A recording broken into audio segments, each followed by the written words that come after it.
Hey, what's up? We're at Sereno Auto Care. Customer brought in this 2003 Toyota Sequoia. He jump started it.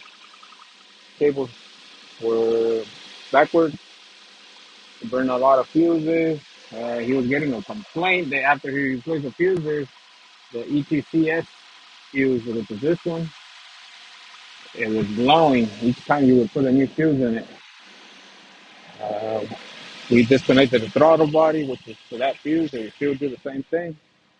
We ended up switching out the computer, PCM computer. Burned out. There it is. It's running. Ready to go.